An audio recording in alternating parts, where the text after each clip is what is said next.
Thank you. I'd like to call to order the meeting, please. Let me say, we'll start with the budget discussion. And board members will have an appendix, Appendix A, and that'll be put in the back of our budget book. I just want you to be aware of that initially before we start talking. I'm sorry. If you take the mask off, you hear me a little more clearly. So I'm used to wearing it, sorry. But if you didn't hear me, you should have in front of you Appendix A, which is a supplement that we need to put in the back of our budget notebook. And it's mainly dealing with unfunded priority-based budget requests. Double check the second sheet. And expense projections. So thank you for getting this to us. Dr. Johnson, would you like to bring up the budget discussion now? Absolutely. Thank you, Dr. Highlander. And I think it'd be appropriate if you don't mind. We just found out, don't know any details about it, but in Knoxville, I believe Austin East High School had a school shooting just now at some point this afternoon, and doesn't sound very good. So just thinking and praying for our friends and colleagues in Knox County, and obviously anytime we're dealing with children, it hits home. So definitely want to elevate that and be thinking and praying for them. So tonight I think we've got a bit of a presentation here. If I can find the clicker. Oh, all right. Awesome. Thank you. Very good. All right. So we you've got the entire budget document, but a couple of things we said we'd bring forward to you tonight are the 3-year strategic financial plan, an update on fund balance, as well as just kind of looking at the priorities, which Dr. Highlander pointed out that we were not able to fund this year. And I think I'll give just a second here as he transitions to it. Is it on?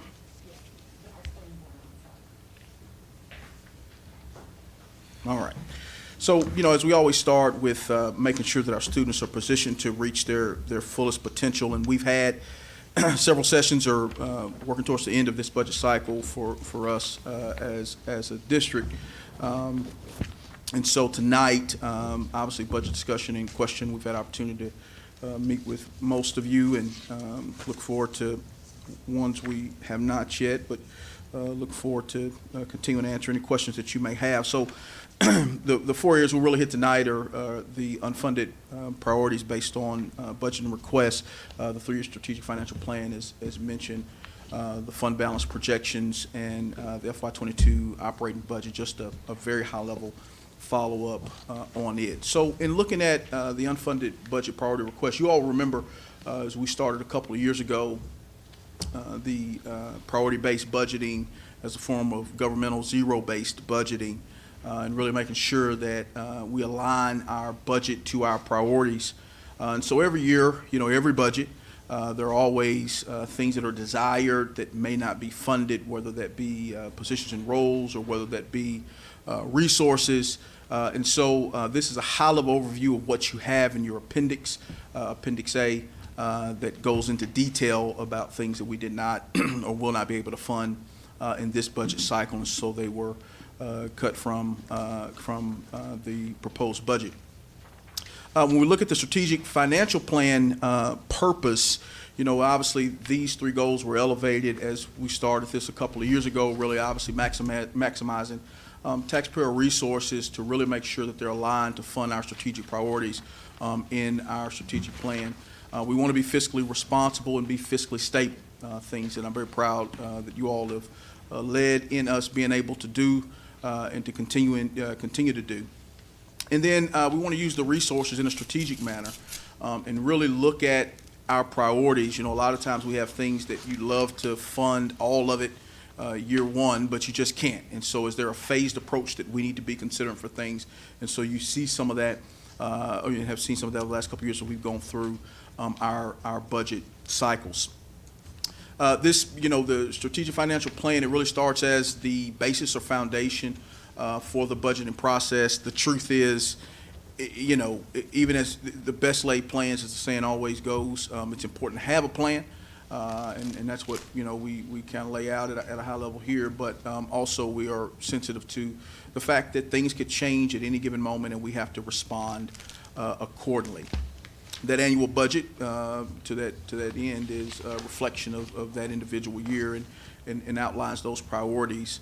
And then, it's not static, and so we want to be nimble, as we've often said as an organization, to make sure that we're fluid as possible moving through our budgeting cycle. So when we look at the projections, the projections are obviously a critical component with sales tax, property tax, BP allocation, those being our three primary sources for revenue, and then there are underlying assumptions that we make in our budget, and so we make those underlying assumptions, looking historically at growth, looking historically at what's transpired to see how we are there. As I alluded to, anytime you are working with financial projections, the goal is for 100% accuracy, but you never will be 100% accurate, and so we want to be as close to that as possible in looking at projections, and we adjust annually, and so based on what's happened in a specific year.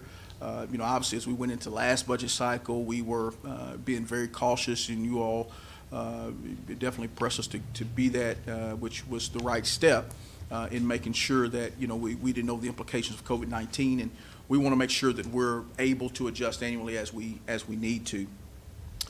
Historical, I mentioned the economic conditions always have impact. Legislation, we know even this year, we looked at the hold harmless component of legislation. If that had went a different way, that would have caused us to make some adjustments. We assume that approximately 250 students, again, this year is a little bit different than what our regular trend has been, but approximately 250 student a year growth is kind of what we've seen. And then also we make some assumptions around charter schools, and so the growth of those as we've seen in our system. Here's a quote from the Federal Reserve Chairman, Jerome Powell, and we all know that, who knows, but this is obviously the person that's closest to it. He says he feels like we're at a place where the economy is beginning to grow much more quickly. We hope that is right. We have every aspiration and desire that that's right, and use that as a beginning gauge. So as we look at revenue projections, what you'll see in what Mary Ellen's put together is that we've looked at BP increase of about 3% a year. And again, these are all projections, and they're pretty fluid within a range. We want to be as accurate as possible. The local property tax, we believe that that will be at approximately 3% per year. And the amount allocated to education is making the assumption that that will not change. The local option sales tax, we've had really good success with that, and would anticipate that would continue. And as mentioned, we'll evaluate those projections annually as Mary Ellen and her team work and make adjustments accordingly. So you can see the projections here, the actual, the FY20 actuals, the FY21 projected, and you kind of see how it moves. At the bottom of the key there, you can see the funding sources, whether it be BEP, sales tax, property tax, or other sources. You can see those projections just based on how we've moved throughout the last several years in regards to growth. Okay. So just highlighting a few expenditure areas of focus as we look at our strategic financial plan. Obviously, literacy will remain a focus with intervention embedded. We want to make sure that our students are positioned to be literate. And I always elevate here to this point, literacy isn't just reading. We're not just talking about students reading on grade level. We're talking about students' ability to speak and to listen, to write. And so it's that ability to intertwine all of those elements that makes a student literate. And so we want to make sure that our students are literate. We also want to make sure that we expand early post-secondary opportunities, so whether it's dual enrollment, dual credit, certifications, credentials. These are all things that you've laid out within our strategic plan. A commitment to technology. Obviously, CARES funding has helped us get into a little bit better position with technology. It will help us, even in the ESSER 3 allocation, to be a little bit better off.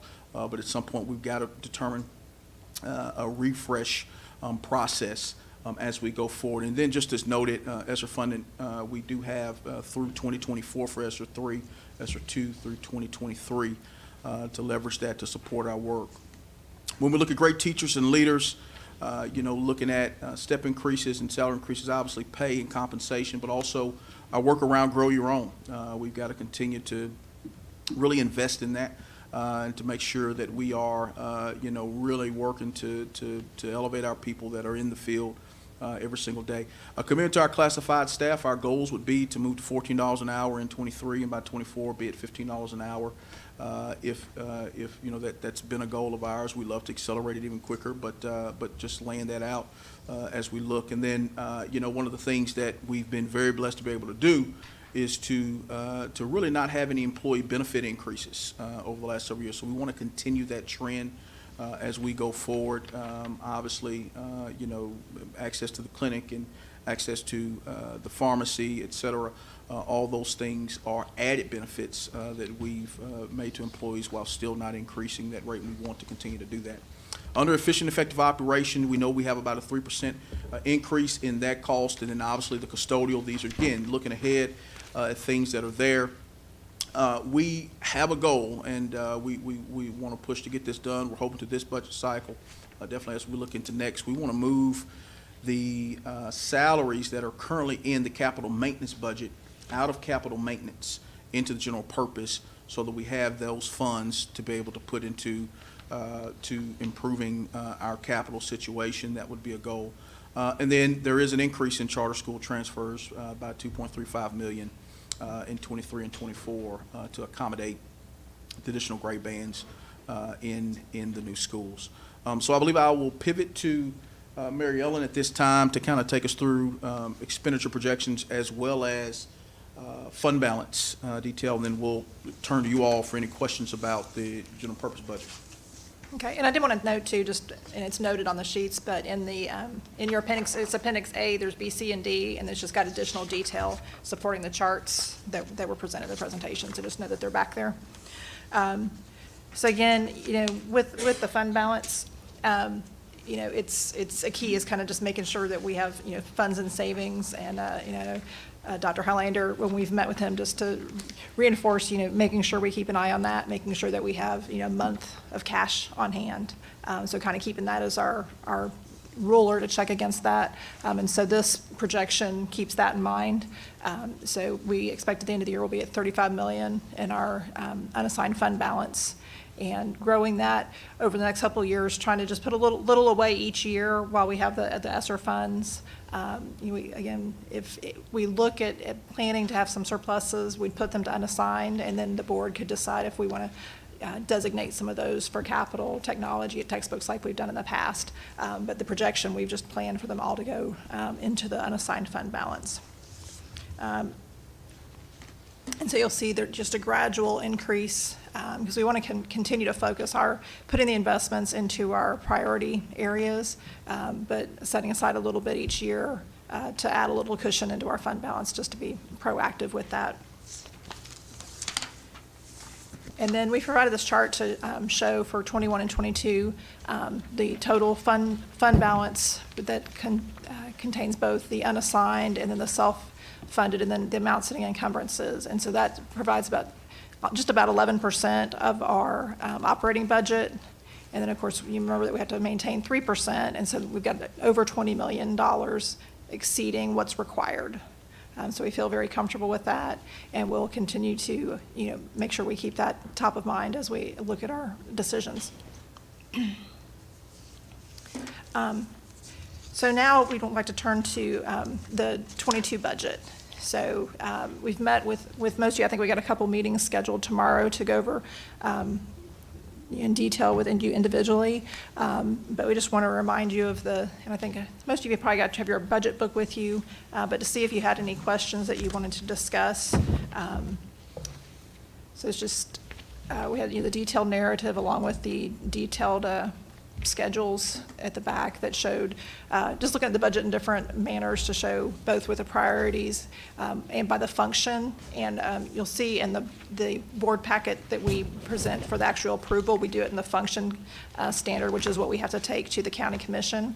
That meeting is scheduled on May 4th, where we'll go through the workshop with them to go through our budget. And then this was what we had for the reconciliation, just to show going from the original 21 to our amended 21 and down to the 434 million proposed general budget. And again, I'm reminding you that's a balanced budget that we presented with a focus on the step and salary increases and a few contractual, and again, braiding with the ESSER funding. Yes, Dr. Highlander. Is the May 4th meeting, is that the one at the Paul McDaniel Center where we meet with them? Yes. Yeah, we'll get you details. We'll get with Sherry. I don't know that we have a time yet. We've got the date held. We may have the time as well. We'll make sure the board has that. But if I just think for the board, I think it'd be positive if we knew that date that we could put it on our calendars. Absolutely. Thank you, May 4th. And they're gonna have it in person this year? As far as we know, that's every indication we've received to this point. Probably at the Paul McDaniel Center, I imagine. That's where it's traditionally been. I believe it will be again. Thank you. Any board members have any questions on finance?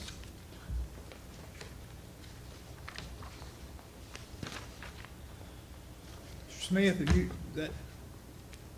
Joe, is your cup out there? No, I'm sorry. No, that's fine. I thought you wanted to say something. Thank you all very much. Steve, can you explain this to us, this unfunded priority-based budget request? These are positions we have now, correct? Positions that we have now, and you are requesting that we fund them for next year or forever or for what? No, ma'am. Those positions are positions that weren't funded, that aren't added, that aren't funded, that were requests that are made. So as we go through the budgeting process, departments can come forth with requests for areas. And so those are requests that were brought forward that are not in the budget for FY22. So what we're just sharing is those were unfunded areas. Of course, we don't know what schools, or like say, one exceptional ed paraprofessional, we have no idea what school that was, do we? So I want to be clear. Those aren't positions they're not funded. Those are requests that were made that we aren't funding. So what we're just sharing with you all is are the priorities, you know what I mean, the areas to ask that were made from different departments that we did not fund this budget cycle and haven't funded in previous budget cycles. I just wanted to be clear, I wasn't sure what I was looking at. Right, we have a process where we ask, everybody to bring forth, a request of if money were no object, that these are the things that folks feel are their highest priorities, and they go through, each area goes through to bring their priorities forth. And then we went through them, looked through them, but with ESSER funding and with the priorities that we identified, these were, we said, we're not gonna fund any of these this year through the general purpose budget. Well, it looks like one of them, $100,000 for PPE should be no problem since we got a few million hanging around. Yeah, and some of these are no-brainers. Yeah, I think some of these did end up in the ESSER budget, but they were not in the GP, so that's why we presented it this way. I'm not sure if this is appropriate time, or, and I'm sorry. Go ahead, Ms. Robinson. Well, I just had a question actually about this list. Go ahead. Okay, well, I feel kind of bad because now I got some questions because, so I did notice I'm just noticing on here, there's a request for a welcome center and ESL support specialist and then a full-time interpreter translators. Or were those requested for Howard, or is it a different school that requested those? So what you see is a comprehensive list of requests, right? That's everything. Now, there are some items that we'll be able to pull into ESSER, but they're not funded through the general purpose budget process. So there are some things, in particular one-time, types of items that we'll be able to fund through ESSER that we won't be able to pick up through that. Marshman off the top of her head, but I know that what will dictate or determine whether the interpreters go is honestly the population. So Marshall may know exactly where those interpret. I believe they're just district-wide supports. Right, and that was for, that request was for, just to have a welcome center not located at Howard per se, but in that area. For, yes, for all of the area. But we've got a school-by-school breakdown, correct? Like we normally do? Correct. So Yeah, you have an okay. individual school breakdown, the general purpose. And what this is more detail. We're just providing another layer of detail to just, these are the requests that were actually made that aren't Yeah. necessarily funded in general Yeah. purpose. Yeah, I wasn't trying to like throw a fit about something from my schools, but I was just a little curious since it got brought up, so I took the opportunity. Thank you. Mr. Perez, did you have a, No, I think, but I think it's been clarified. My understanding is this kind of was born out of the discussion last time, that with those ESSER funds, especially ESSER 3, if we had our dream and our wish and what we could do to really accelerate, but we would have to take into account that whatever we funded here, we don't necessarily have the funding for after year 2 or 3. Correct. So a little bit of a yes to that and an and there, right? So what this is it allows us to not be in a situation where you've got additional funding and it's like, what do you spend on? So there are priorities that exist that we desire. And so it's not that all that would be funded or will be funded through ESSER at all. We're not saying that's the ESSER 3 budget whatsoever. What we are saying is from the general purpose standpoint, those are the requests that were made. And obviously some of those things, it would make sense for them to be funded through ESSER, and they will be picked up in ESSER if we can. I have another question. sure, go ahead. No, but go ahead, because you've been wanting to ask. No, I'll wait on you. So I asked already Ms. Houghton about this, but the custodial funding here is below what we approved. I think we approved 12.8, and this is 11,500. And we're supplementing with some ESSER funding. My question is, because the ESSER funding is to mitigate some of the COVID, but once that ESSER funding is used in 2024, we still have an obligation to the original custodial. So I won't say a concern, let's use ESSER for everything we can. I'm in agreement, but I think we do have to understand that we are obligated to continue at a different level than what we are funding for in general operating funds. Right, and in the projections that we just showed you, so you'll see in 2024 the custodial increases. So it captures what we would be paying contractually there. So it is built in and shown in the 24 budget and projection. Dr. Johnson, I don't want to hit you with a low blow or anything, but I think all of us received some information through the media the last day or so about children coming in from out of the country into our system. And two things. I would just say, first of all, my first concern is for the health and safety of every single child. And, I hope we need to, I may talk to Mr. Bennett about that a little bit later, but we need to be sure that every child is safe, the ones coming in and the ones already here as well. But do we have, is it too early to project expenditure requirements that we may have to make to meet the needs of these children the last 6 weeks of school? It's too early to know, and it's honestly too early to know if any of them will be in our system. To be really honest, we found out just as I think everybody else did through the media, and so our obligation is to make sure that we're serving every single child as best we possibly can, and we'll absolutely do that in this case.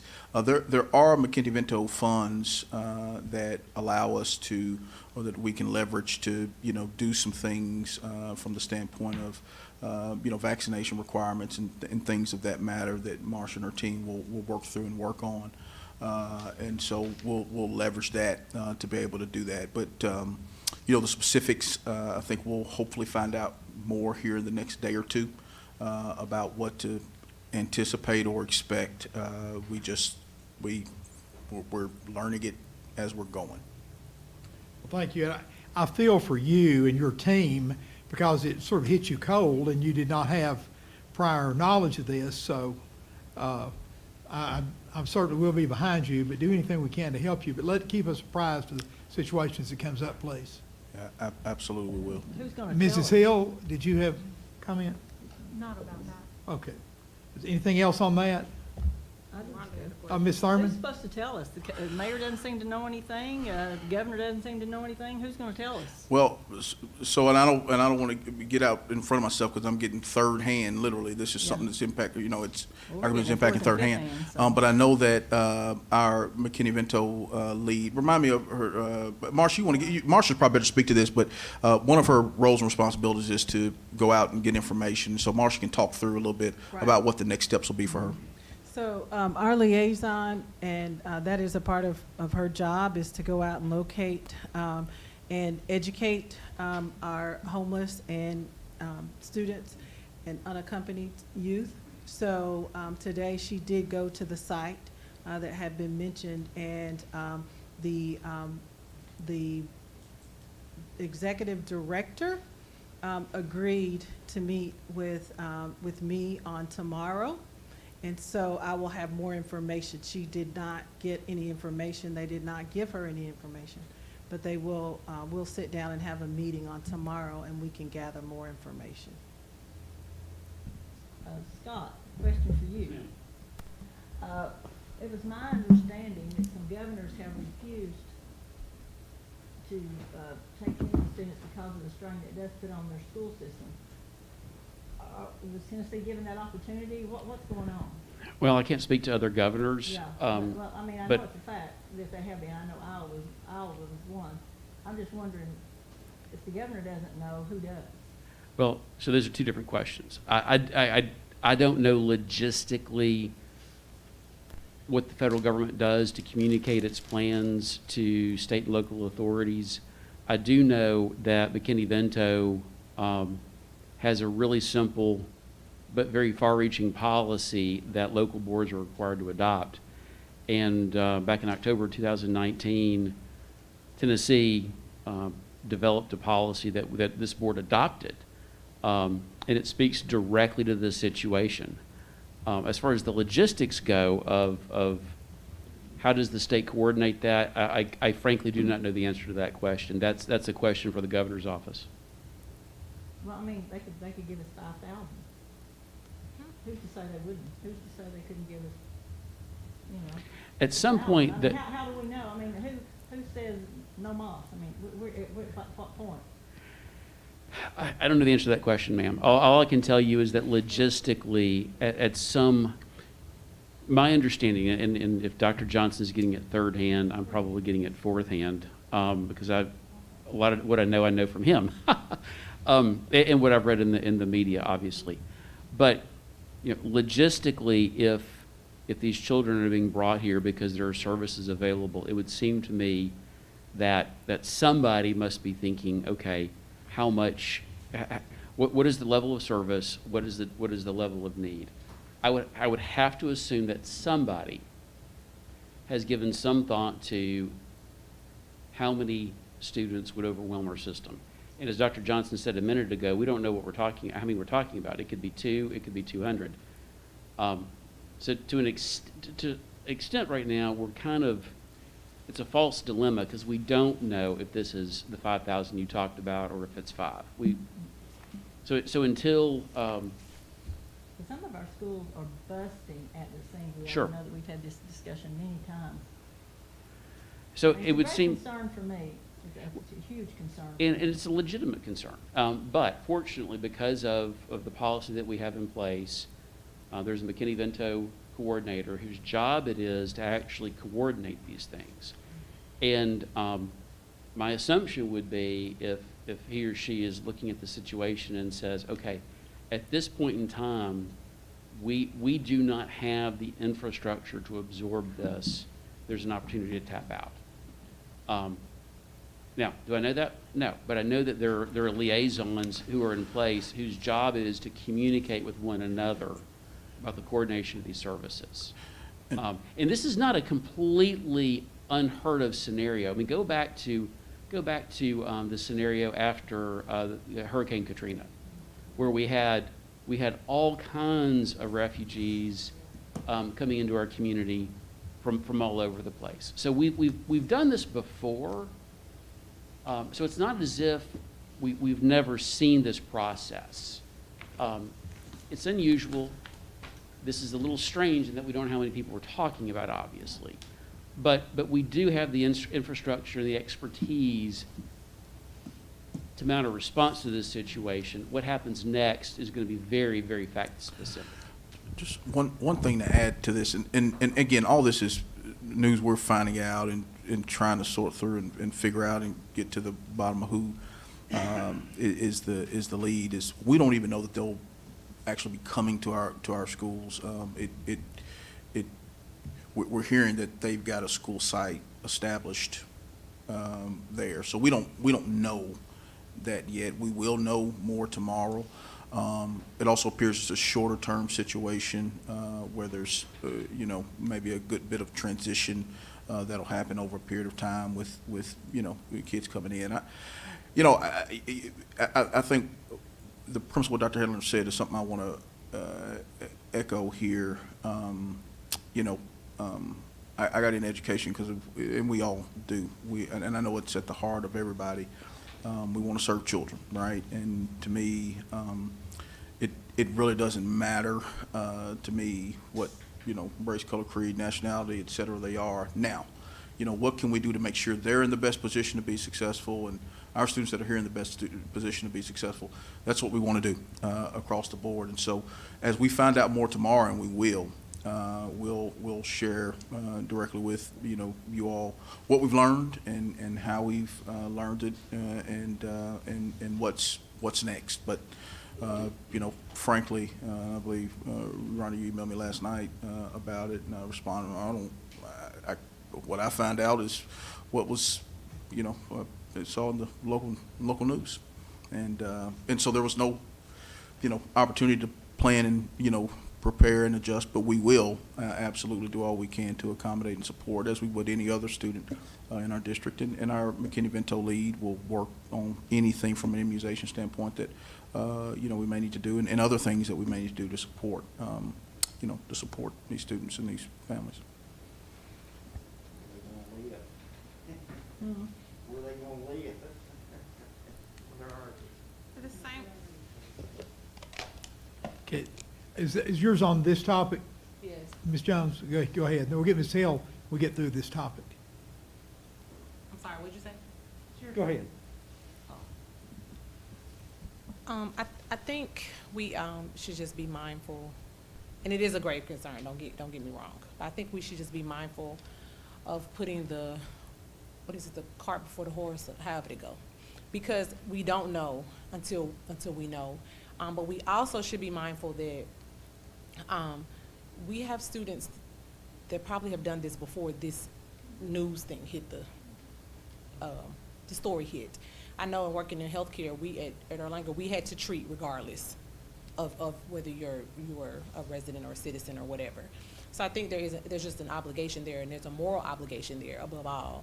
And so we just want to be mindful of that because, yes, this is this situation, and yes, this is this population, but by the grace of God, it could be any other ethnicity, race, or culture, and the roles could be reversed. And would we want to be seen or viewed for saying things that may at some point appear to be biased or discriminatory or prejudice, even if that wasn't our intent? So I think we have to be careful of how we address things because, some people come involuntary, some people came involuntary, but we're all here. So I think we have to think about what that looks like and just be careful because, once again, but by the grace of God, it could be any other race, creed, or color. And so children are children. They don't know. They've been put, in the past few years, this particular situation or population has been put in some constraints that were not of their own choosing. So we just have to be careful, I think. And we want to do what's best for all children, the children that are currently here and these children. So we have to just really be cautious on what we say and make sure that we're making informed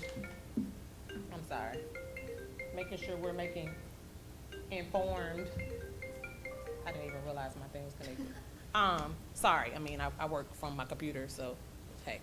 But, just making sure that we're making informed, our statements are that of informed. Like, if we don't know, I think it's kind of, I mean, everybody has the right to say whatever, but I'm just saying, we want to be careful of continuing this discussion without having everything. I certainly agree. We are here, all here, because we care about every single child. And race, ethnicity has no bearing. We need to care for every child, and I agree wholeheartedly. I am just concerned, the health concerns, are some that I want to have for the children coming in, for those that are already here. Yeah, we But should for have all that of- now, though. I mean, we have those same issues without anybody coming from anywhere else. Is my point, is that Right. we have to be careful to isolate a certain group because they're coming when we clearly have opposing views with the people that already live here. You get what I'm saying?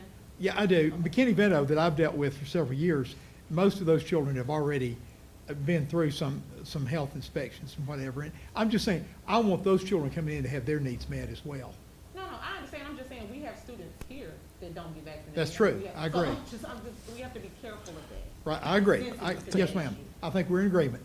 Mrs. Hill, have you got, Excuse me. oh, I'm sorry, something else? Yes, I on do that have topic? something else. I'm just tired of every time we have a discussion here, it's about race.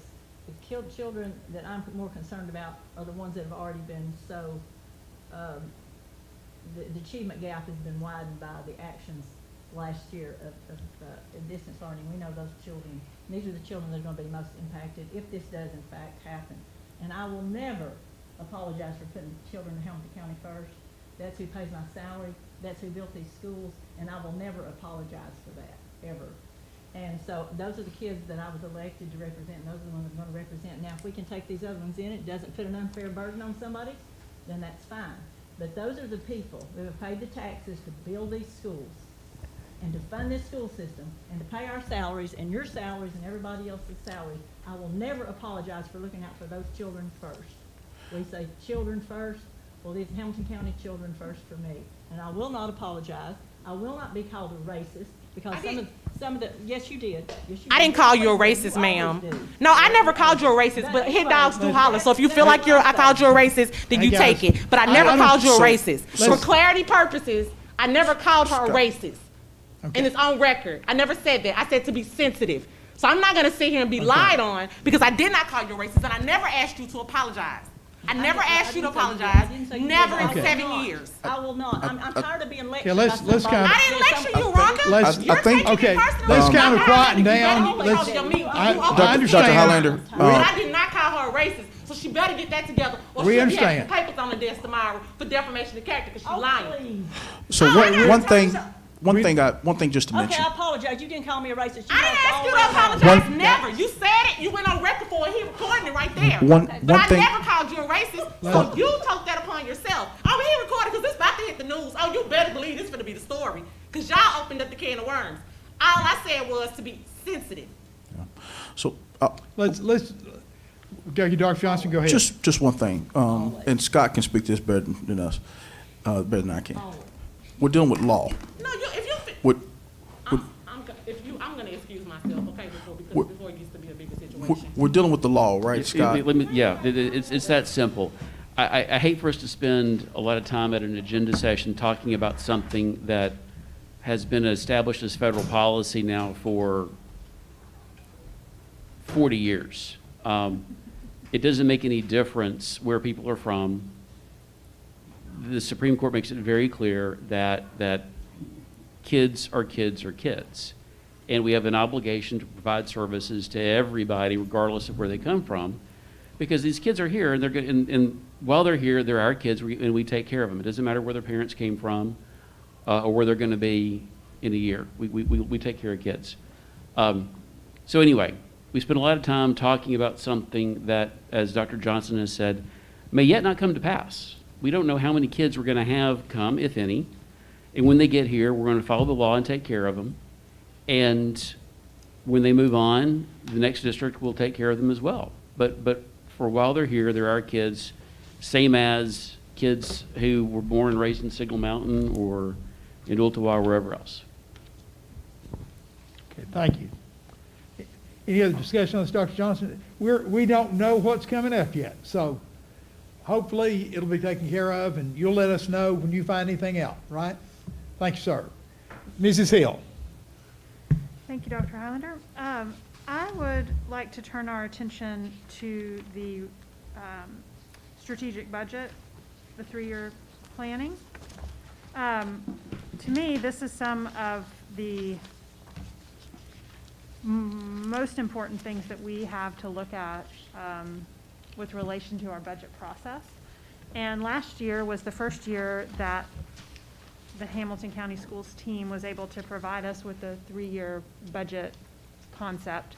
And unfortunately, within days, the whole world got turned upside down by COVID-19. And so that approach to planning for our future and our students' future got lost in the shuffle when it came to conversation. We just didn't talk about it very much. And so I think it would be useful for all of us just if we could take a little harder look at, it looks like it's pages 16, 17, and 18 of the presentation about what Dr. Johnson and his team are looking at as investment priorities over the next 3 years, because each of them is something that is going to require more than just a single year of funding. And so I think this is something that we as a board need to make sure that our vision for Hamilton County Schools aligns with these projections. Yes, they will be adjusted from year to year, but these are kind of our big ticket objectives. Like, for example, in Future Ready students, this concept of expanding micro-colleges and access to EPSOs through advanced coursework and Future Ready institutes. Like, that's a really interesting part of this budget conversation to me. Like, here's a concept that we're going to be trying out this year. And what I hear when you put this in a presentation is you all are really putting some great hopes in the effectiveness of that project. So anyway, I do not want this part of our budget conversation to get lost again. And it's easy in these work sessions to, kind of, there's a formula to this to some extent, but this is kind of a new part of the formula. So, pointing out the fact that expenditure projections with regard to salaries, that we do intend to remain committed to the step increases. The grow your own pipeline development. And then personally, I think it's interesting and I appreciate seeing in writing, Dr. Johnson, an intentional step toward continuing to improve the pay of our classified staff to be more competitive. So it's good to see in writing that the goal would be $15 an hour by 2024. Anyway, and also transferring that $800,000 in staff salaries from the capital maintenance fund. So that's going to allow us, if we're able to make that happen in the coming years, that will allow us to do more within our facilities. So anyway, I don't know if any of you have other thoughts, but I would just ask us all to study that, and before we, pass this budget, that everybody kind of have had some time to think about that. Don't let it get lost in the shuffle. Ms. Thurman? Yeah, and I do appreciate this $800,000 staff salaries. We've tried to do that for years and have not been able to do that. I know, Justin, we've been trying to do that. So I do appreciate that frees up more money in capital maintenance, so they don't have to pay their help out of that. So I really appreciate being able to do that. It does free up a lot more money. I was about to say the same thing, Ms. Thurman. Thank you. That's good points, Ms. Hill. Thank you. Any other comments or questions on the budget? Mr. Smith? Yes, thank you, Mr. Chairman. I really don't know what question to ask, so if I sound uninformed, it's because I am here. Dr. Johnson, I forwarded you just now an email that I received earlier today, but the email is compelling, and I want to make sure that at at least I get it introduced because I promised I would, but it came from Drew Daniels. And, many of you know Drew, he is the, instrumental chair, works with, Claire Stockman, I think. And, he sent a real detailed document, again, that I just got an hour ago, asking us to take a look at what we're investing in instrument repair across the district. And he referenced some ESSER funds, and again, I'm not really asking a question, I'm just kind of throwing it out there, because I just got this myself a few minutes ago, but it's interesting, and he just asked that we take a look at that. And I forwarded you just now the email that he sent to me, and I'll forward it to everybody else as well. So again, not so much a question, Dr. Highlander, is just, I promised Drew Daniels, who is an incredible talent here in our district, musically, and I promised him I would throw it out there. Probably not even a question, I just want to make sure that I did what I promised Joe, Mr. repairs Daniels to I would what? do. Repairs, repairs to what? Well, he's looking at, all of our instruments, Okay. across the district and all of the schools. And, what it would cost to repair those okay. and what we're spending each year. He did a comparison here with this document, again, I'll Okay. send this to all you guys, of what we're spending here locally and what other districts around us spend. So he's just asking that we take a look at that, and he makes a compelling comparison there. So again, probably not even a question, because I don't understand, know nothing about to even ask a question. I just promised him that I would introduce it to all of you guys, and so there you have it. And I'll send everybody on the board that email that I just forwarded to you, Dr. Johnson. Can I ask a question? Do we usually handle that, or does that come through, does that flow through money from the band, boosters? So a little bit of both. We do send a little bit of money to schools to utilize that, and Jill would probably have more information on it, but it's not a lot. I think it's like $800, maybe $1,000. The rest of that comes through band boosters? Correct. Or whatever? Correct. And And you've got sorry, go ahead. But it's flow through money for us. I mean, it shows up in our budget, but yet it's self-funded, is that? No, ma'am, we do actually send some from the GP budget Okay, to but- schools to utilize it, but then from there, what you're saying is correct, that they Yeah. raise their own money to support the But that doesn't majority show up of in our it. budget, that shows up in individual schools. That's correct. And it is monumental. I've had daughters in band, and, Holton Farkas double French horn costs about $4,000. So, and I've got one sitting on my back porch. I know what it costs. But, Ms. Robinson, you had a question or comment? So I did just want to follow up on the band item. We have, through our process where we do our action plan check-ins, mid-year action plan reviews, we had a conversation with Claire about this in January, February timeframe.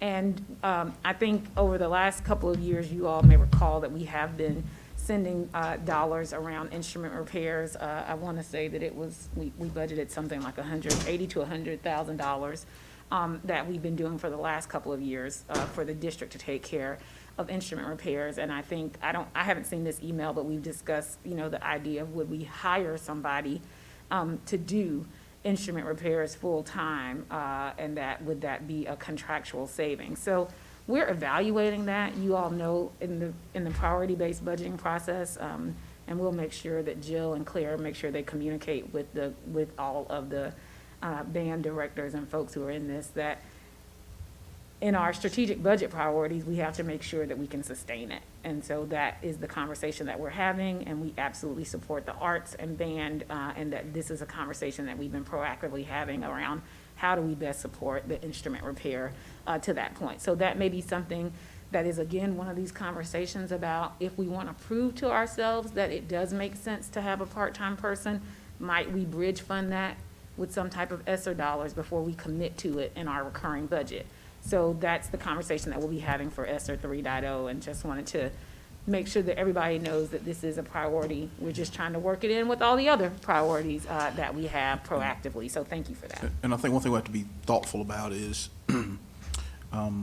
we've got a bunch of extracurricular activities, and, you know, we have to be careful, we have to be thoughtful about how we approach it. I think, you know, it's connected to the academic program. Where it's connected to the academic program, there's some opportunity to do something. We'll look at doing that as much as possible. The only other thing I'd elevate is this brings back, like, it's a deja vu moment. I remember, so if you hadn't met Claire, y'all all met Claire Stockman. She has no, she's gonna let you know what's needed.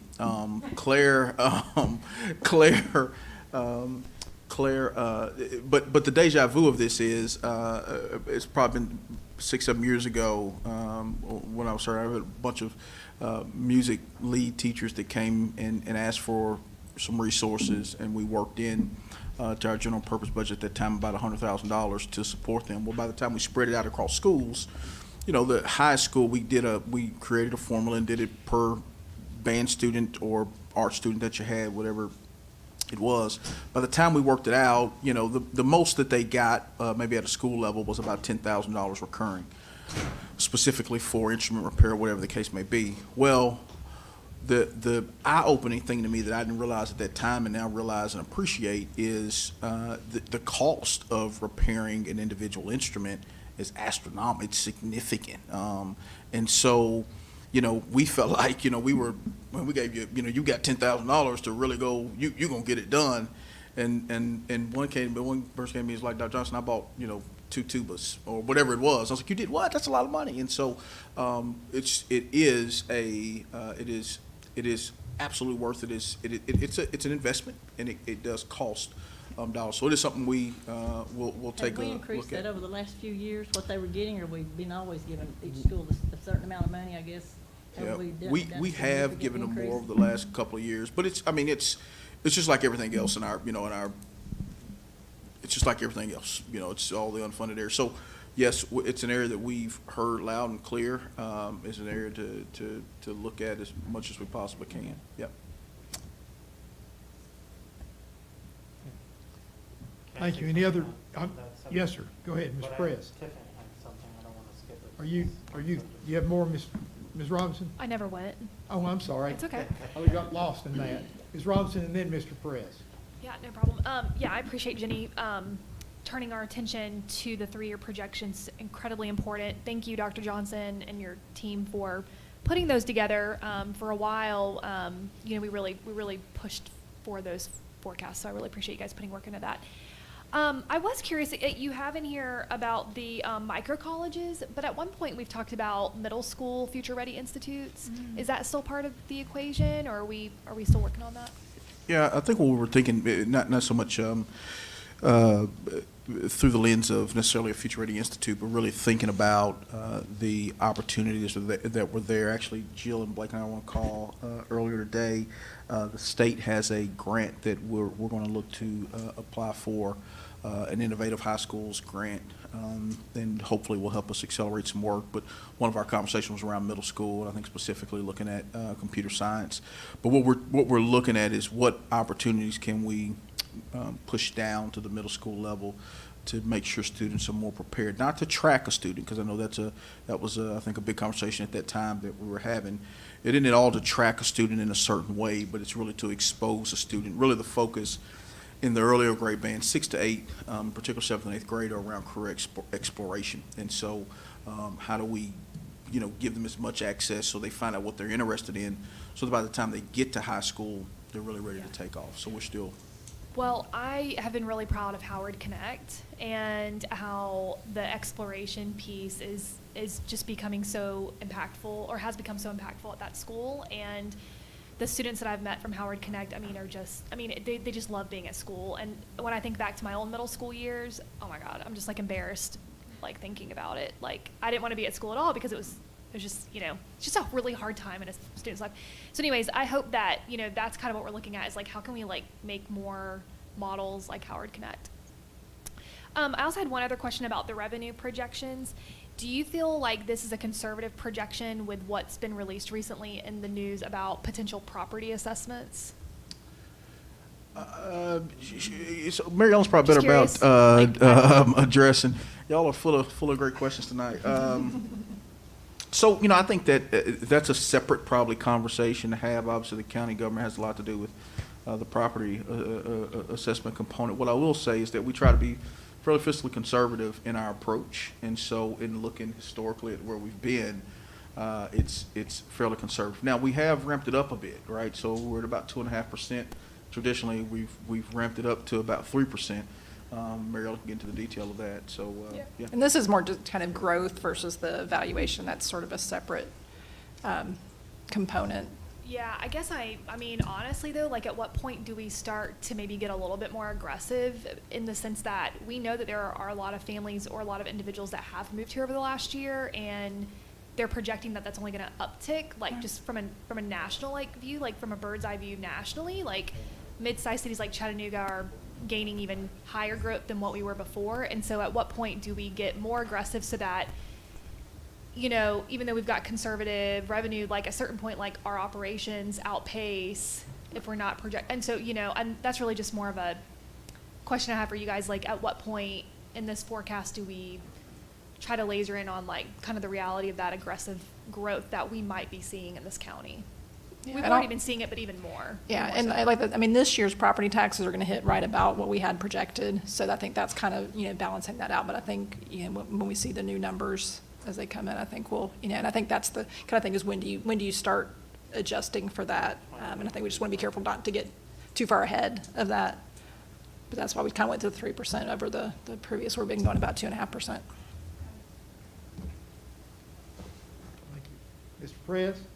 So, I guess just another take on the band question for me as one who is incredibly grateful for the band program in my own children's lives. But I do think it also has to be, and I don't want to make assumptions, but it also has to be seen as an equity issue in my perspective, and that thankfully so many parents are involved and are able to raise funds for their students' bands, but not all parents are able to do that, and therefore if we're not looking at it as a great opportunity for a lot of our students to one, love school. Like I can say from my own children, it's a motivator for school, a significant motivator for school in general, as sports are for some other children, as many of our extracurriculars, and really is what gets them excited about going every day. But if we don't look at it as something that's integral to our budgeting process, it does actually create, in my opinion, potentially an inequity there, as some are able to raise significant funds for supplemental support to their bands or their sports or whatever it may be, and others don't have that capacity. So I do, to me, it adds to the issue and conversation of equity we've been having this whole time, that we want all our students to have access to excellence in whatever it is that they do. And so I think to your point, it's really a broader conversation, and this is the kind of conversation I like to have. Is when we look at the Just Cause slide that's just up there about all children thriving, experiencing a future without limits. The truth is, there's so much even outside of our core areas that are critical to making sure that our students are successful. We talk about the arts, we talk about sports, STEM and robotics. I mean, you can pick a myriad of areas, and I think it's really important that as we look at the next phase of work as a system, that we invest in those areas, that we make investments in the things that will help to make a difference for our children, and make sure that they have those really deep exposures as much as we can. So absolutely an equity issue. And, I would run the gamut, because we have not, we've not appropriated funds to robotics, and if you want to talk about, and I know, Ms. Ray, if you want to talk about a lively competition, you go to and engage students, you go to a robotics competition on a Saturday, and there are kids that are in their element. The same way my kid's in the element on a ball field, they're in their element in that competition on Saturday. And so It is about providing those opportunities and exposures so that our students can thrive. And all these are areas that as we look at our strategic financial plan that we say, how do we increase investment there? And it means, Well, evaluation. And to add to that, so being in a district and my own children growing up in a district, model UN, we can go through a list of great opportunities that open, by the way, incredible doors for them. These are the things that they were able to speak about when they applied for colleges, and when they, so much of that is interconnected. And I think as a district that we look forward, we need to make sure that all of our students have equal access to many of those opportunities that are out there. The second thing, regarding ESSER funds, that I do want us to be cognitive about, and I'm not saying you're not, but I just wanted to bring it back, is the fact that those funds are being provided in order to mitigate some of the losses of COVID in the last year. And although I'm also excited about some of the things that we can do, I want us to be aware that we don't know what we don't know. And nobody knows in this country what next year is going to look like for a lot of our students. We've talked about kindergarten, we've talked about, there's so many questions, and I'm so afraid that we're so excited with how we're going to spend these funds that then the unknowns of next year, and you've heard me talk about the trauma and my concern about trauma, that we'll find out what next year will look like, that the unknowns will rise, and we've already dedicated our funds to opportunities that we also know are valuable. So I just want to, I'm not saying anyone's neglecting anything here, but we don't know what we don't know, and we're going to have to discover areas of need and demand, and we need to be aware that those funds should be there for that purpose, because no one else is going to give us funds for that. So That's a good point. Marco, thank you for elevating that. It actually ties in with what I wanted to point out. When Joe shared something that a constituent had brought to him, it jogged my memory that I had an interesting conversation with a constituent in North Chattanooga this week, and she raised a question about the possibility of Hamilton County Schools dedicating some resources to, she had a really great word for it and I don't remember what it was, but basically like screen balance wellness.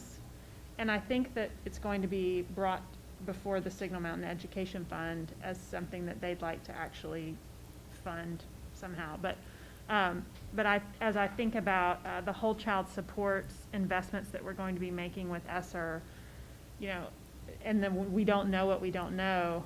One thing we do know is that screens are going to continue to be a part of our students' lives, and the tools that we have brought into our classrooms in many ways have enhanced learning. So I do think it will be an important element to consider as part of our whole teacher, well teacher, and our whole child supports of what does it look like to be on a screen for how many hours a day? What is a best practice over the next 5 years? I mean, these are big questions for education, but I'd like us to keep that in mind. And then one other thought about the ESSER money. It is striking to me that it is very likely that any significant movement we make toward achieving our strategic plan goals in the next 3 years will be because of funding we have received from ESSER. Looking at the way that the general fund budget is falling into place, we all know we needed additional funds for additional investments in things like improved literacy tools, greater supports for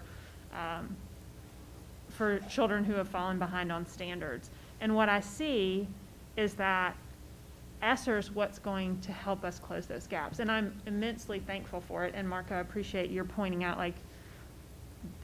I feel like you're almost talking to me like, And for Jenny Hill, don't get overly excited about all the things you can do, because you got this, it's here because we have had a heck of a year, you know, and we don't know how it's gonna affect us yet over the long term.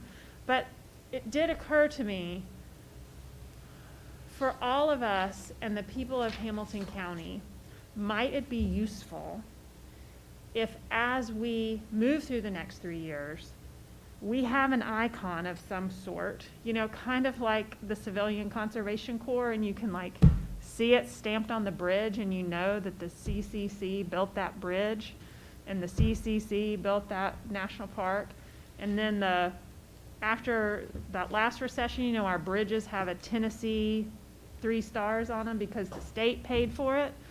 Might it be useful, it's just something to think about, for us to have some kind of ESSER icon, so that as we move through these 3 years, this is ESSER money. This is how we're doing this, so that we all know 2025 rolls around, this money's not here anymore. And if we're loving the outcomes that our children are having because of it, that we're gonna need to have a way to replace it later. Just a thought. Thank you very much. Any other comments on budget? Steve, if I may, just Yes, sir. kind of a caveat to the instrument thing. When we're talking about these instrument repairs, you know, a lot of that is ours. You know, they're our instruments. We own them. The district owns them.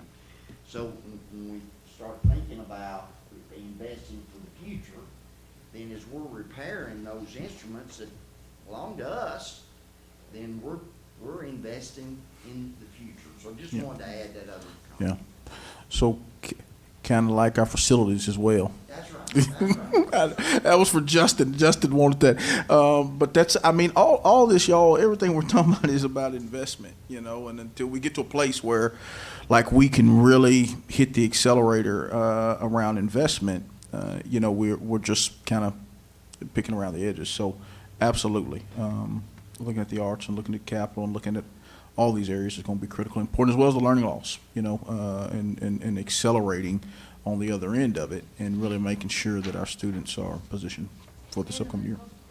And the mental health supports, I was on a panel yesterday with a couple superintendents at a national conference thing, and one of the superintendents I was on with Duval County in Florida, but they're actually looking at, and I was just messaging Jen Bronson, they're actually doing some teletherapy for students, where, you know, it's a more maybe efficient way to approach the therapeutic support, and it also creates an anonymous, you know, type of situation where the student doesn't have to worry about seeing the person in the, you know, local grocery store, whatever the case may be. So they're just, I think, as we start to think, and other systems are thinking about how do we support the whole student, how do we support the whole teacher, our teachers and leaders and staff. You know, it's been a tough season. So this conversation, as we look at strategic financial plan, it's going to be an important discussion as we go forward. If I could say something here from just a minute. The Fund for Excellence is having a golf tournament on June 4th, and they provide funding at needs for schools. Ms. Ford, you've been there. I know we do uniforms and so forth for some of the, especially the schools that have trouble getting their own. And the Fund for Excellence, so if you would like to participate in this golf tournament, if you're a golfer, that's a great opportunity. And the only reason that program exists is to help our schools and our children. And the funds So, for that are actually going to the arts. pardon me? The funds from that, from the golf tournament will actually go to the. That's right. That is going to arts this year, which would be involved, including music instruments. Correct. So that's very much, thank you for that. So I've got 3 brochures if you're a golfer. Now, Dr. Johnson, I understand, is a scratch golfer. And so maybe we can get a team together and can do that. Thank you. Any other comments on His fin- glove is his pencil. Is that it? Okay, any other comments on the budget? Are we ready, Dr. Johnson, to move to the agenda session? Okay. Do we need a short break? Okay, let's take a short break, and then we'll come back to agenda session. You folks are here for that, I believe, are you not? Thank you for being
here.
Mrs. Robin Bainbry, principal of Howard Elementary, will give our pledge to the flag and our meditation.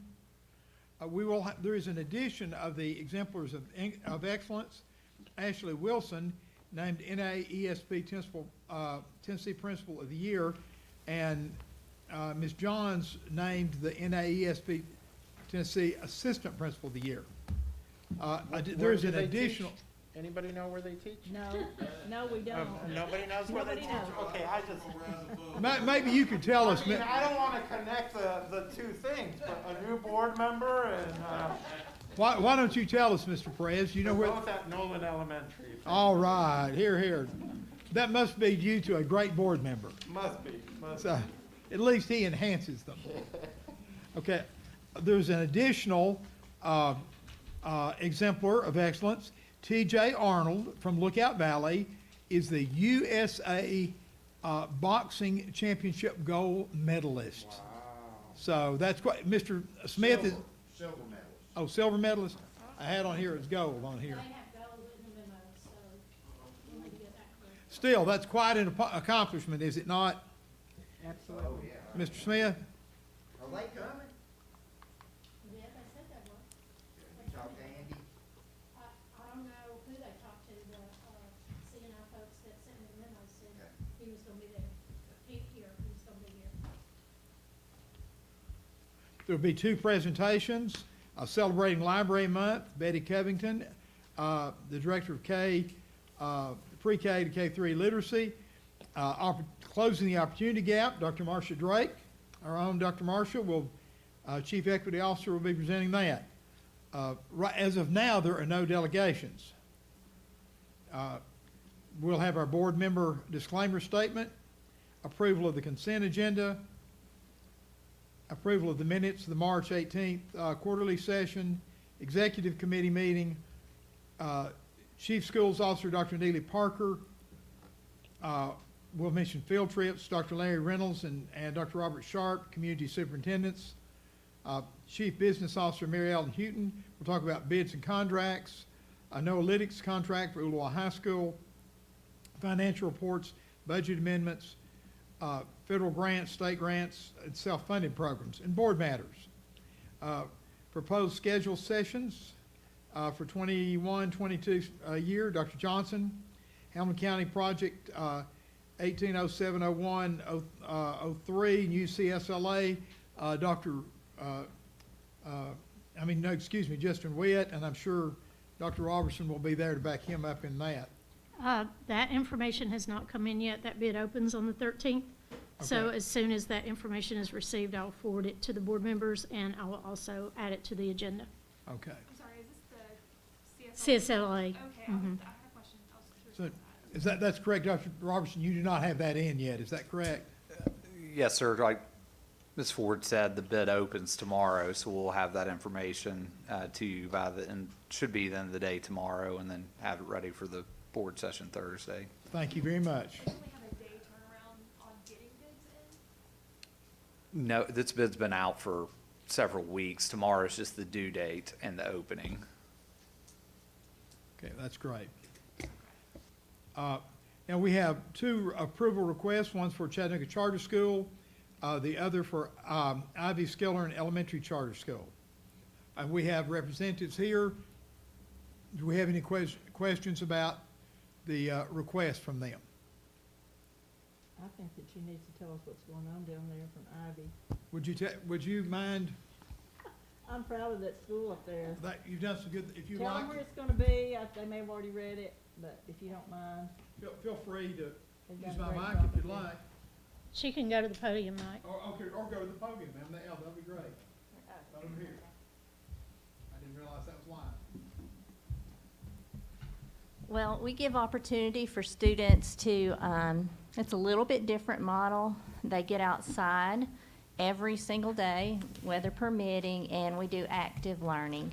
So we're partners with Tennessee State Parks and Tennessee Wildlife Resources Agency, and we take every course and actually implement it outdoors, and students love it, families love it. So we get reports from a lot of parents that it's just changed this whole school world and perspective for their student. So we wanted to extend this to elementary, so that's what this is about, and we're gonna have a dual campus, campus close to, hopefully right across the street, we're planning right across the street from our current campus, and then a satellite campus at Booker T. Washington State Park, so we can draw in even more students and provide this opportunity to them. So, anything else, Rhonda? Yeah, Angie, I just want you to, tell them about the process, about applications. Are you already full? Do you, when do you open the application process? Yeah, yes, we open the application window in September each year, and then we close it in January, and we're very full. We have a waiting list, and when we put just a feeler out in the community, we did a Google form to see if families would be interested in this for their elementary age students, and we had over 800 families respond really quickly and say, yes, we want this for our elementary age students. So it's just, it is outside the box. And the students need this. They really do. We've got to look at how to approach teaching the modern learner. And used to, students would go home and they would have chores or they would play outside. Lots of students don't do that anymore. They go home and they're inside. And so the human body needs movement, and it needs outdoors, and it needs sunshine. So this meets that need, and it avoids a lot of the negatives that come with too much sedentary learning. So we're really thrilled about it, and the community seems to love it. And our academics have been steadily increasing over the years, and we're good. So if you got any questions or comments, we're available. Questions about Ivy? Ms. Yep. Robinson? Yep. So, so the satellite location at Booker T. Washington, that will either fall in my district or possibly in Kritz's or Mrs. Jones' district. I think that you may have told me over the phone that you are going to be providing transportation. Yes, to that ma'am. site. Okay. Mhm. And then I guess, how does this get treated within our budget? Is it treated as two schools since they have a site at Booker T. Washington and then also the K through 12 site? How does We that just work? have one EIN, so we're Okay. one school. We do Okay. get per pupil for each student. Okay. How many students are you expecting at the Booker T. Washington site? Just curious. 32 the first year, and then we'll double the next year. And you're starting with kindergarten and then working your way up? Okay. Okay.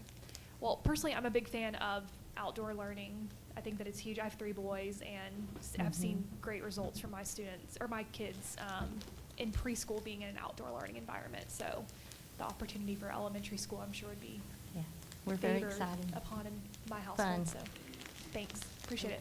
One of the things that they do after the day, you clean Saudi Creek and Saudi Lake, and I appreciate that. They do a great job. For years it was so Yeah. dirty, and I appreciate it. We've been After they're wasting mud, I appreciate that. partnering with Tennessee River Rescue for several years. We haul tens of thousands of tons of trash out of the Tennessee River every year, students. Thank you. Mr. Smith? Let me just say, Rhonda claims Ivy Academy, but Rhonda, I claim them too. I want you to know.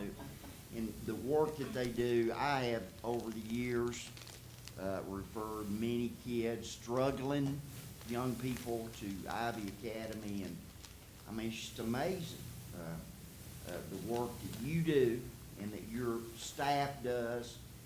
And congratulations on expanding this. And what kind of tell you my age a little bit, Angie was one of my youth many years ago when I was a youth pastor, if you can believe that.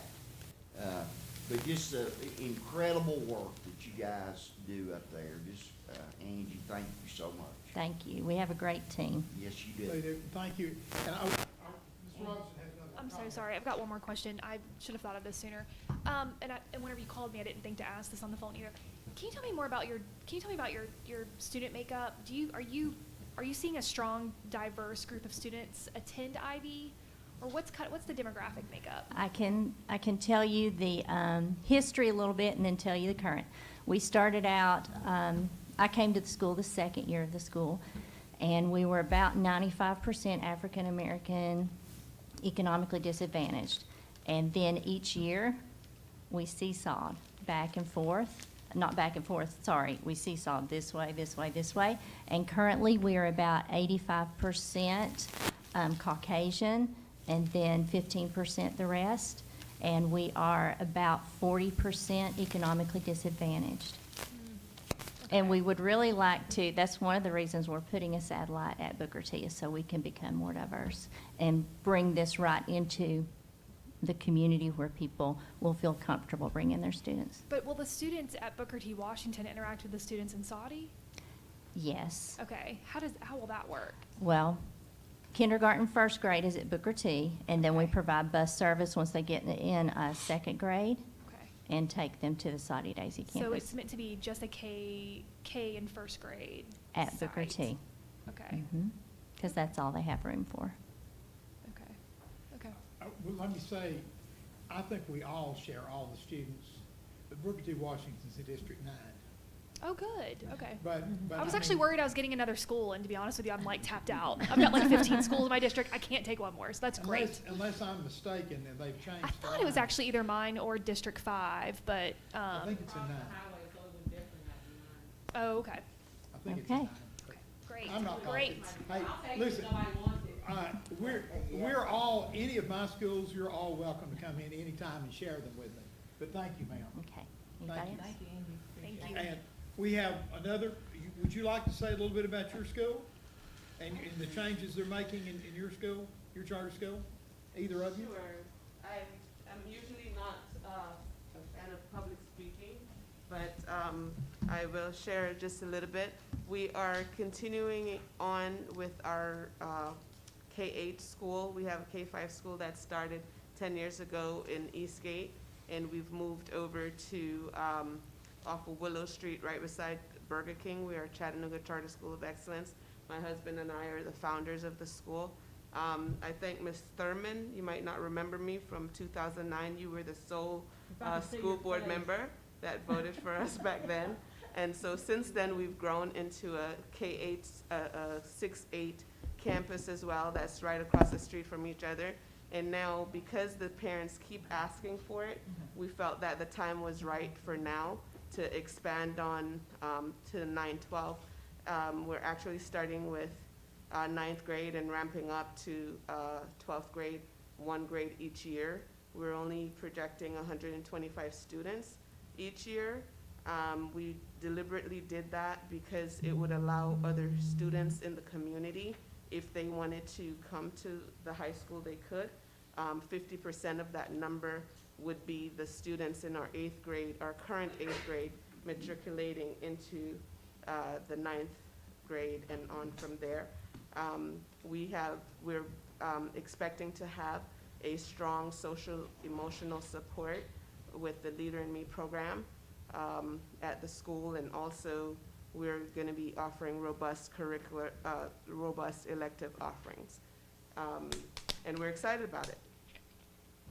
Okay, thank you. Any questions? Yeah, I just think it's interesting that you started kindergarten and worked your way up, and finally started at high school and working your way down. Right. We did it wrong. Very, No, actually, I don't agree with Angie that they did it wrong. It's just that in doing it, I remember we had the conversations that you have to get the kids from there young. Once you're starting at the high school, it's just so much harder to make the type of impact that you would have loved to have made. So we just went in different directions, but we got there Well, I'm together. glad I voted for you.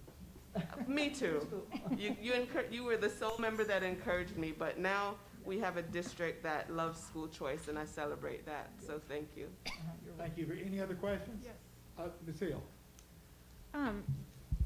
Thanks for being here tonight. I don't really know a whole lot about Charter School of Excellence as it is today.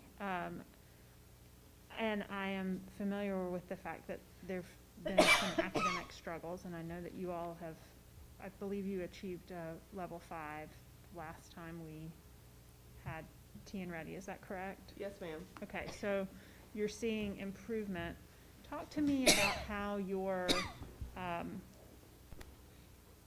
your academic progress compares to our district progress.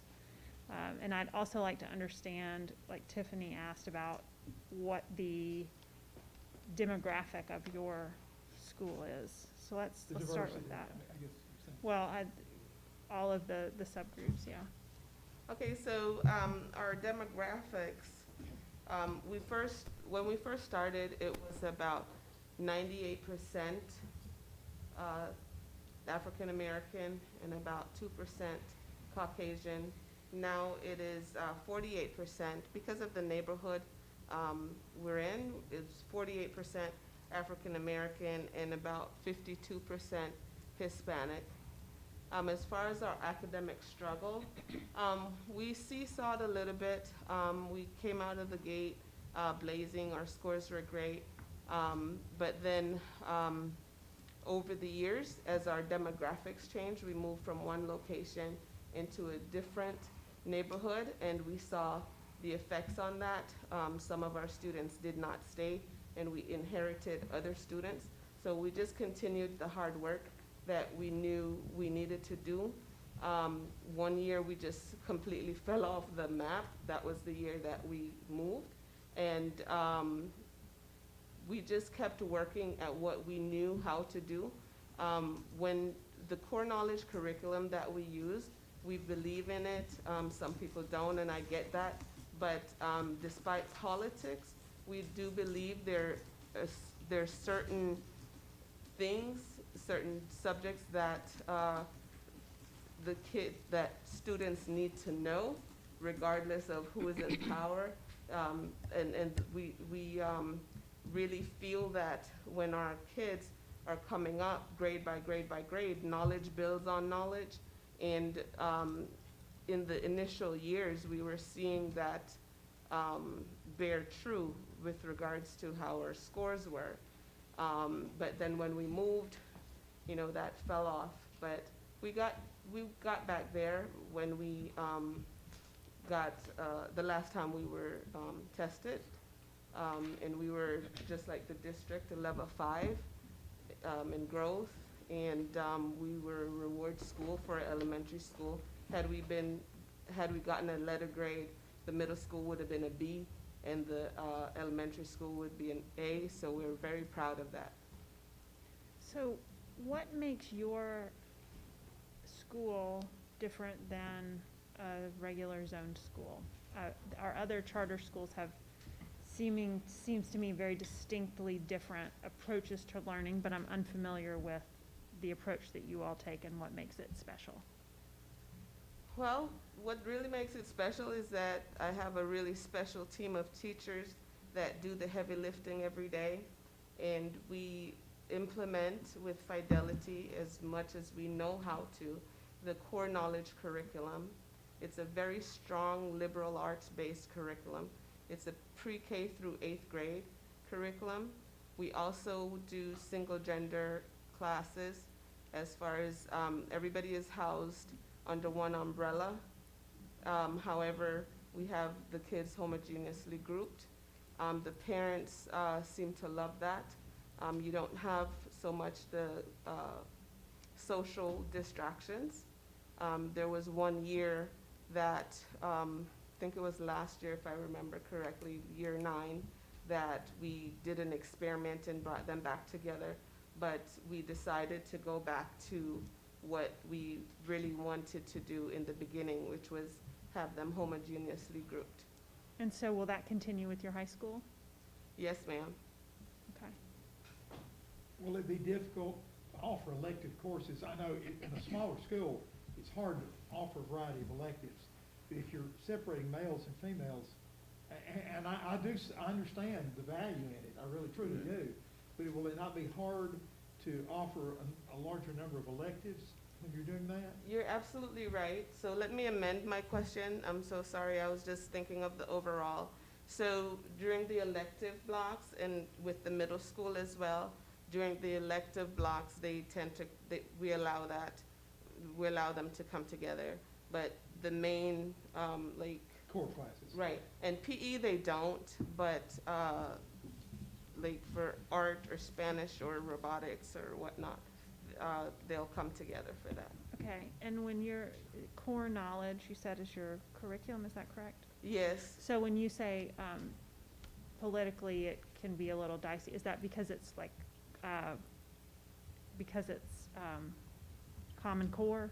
Yeah, you Is have that- I mean, Common and Core some over people here, just- somebody else gets elected, Common Core goes Right, to the somebody's side, then you got have here. TN, But we just yeah. stick to the knitting, Okay, because the body of knowledge that kids need to learn, Yeah. whether you're black, white, Republican, Democrat, you still need to learn the same. Uh-huh. So we don't just put our fingers in the air and say which way is the wind blowing today. We're sticking to the knitting. It was a curriculum that was developed by Dr. Edie Hirsch. And when I learned of it, I wanted to know more and more and more about it. And what I realized was you don't really need to teach, you don't need to drill and kill and skill. All you need to do is just teach the content. It's a content-rich curriculum. If kids know about what cricket is, if they're going to a test and they're going to read about they're doing read and comprehension tests, for instance, and they're reading about cricket, they don't have to do the terminology is escaping me because I'm extremely nervous here today, but The etymology, the different scientific names and all that. yeah, if you already know the basic information, you don't have to spend 20 extra minutes on the test deciphering what is cricket. And you just already know these things. And that's just a simple example of what I'm saying. But when you teach content, you just teach content. And it's just knowledge building upon knowledge. What's the title of Dr. Hirsch's material? The curriculum? The curriculum. Core knowledge. It's core knowledge. C-O-R-E. Okay, knowledge. it's core knowledge. thank you very much. Thank you very much. No problem. Any other questions? Thank you, we appreciate it. You did very well. You did very well. Thank you very much. Okay, after a charter school approval request, then we will go to our, the biggie, the 21-22 budget approval request. Then if we have any legal, will we have any legal information report, Mr. Bennett? And so then we'll announce the next two board meetings. Dr. Johnson, is there anything you need to add to that? No, we have an item, I want to talk Garber a little bit. Probably need to talk Garber. I know John Maynard is here as well, and Scott.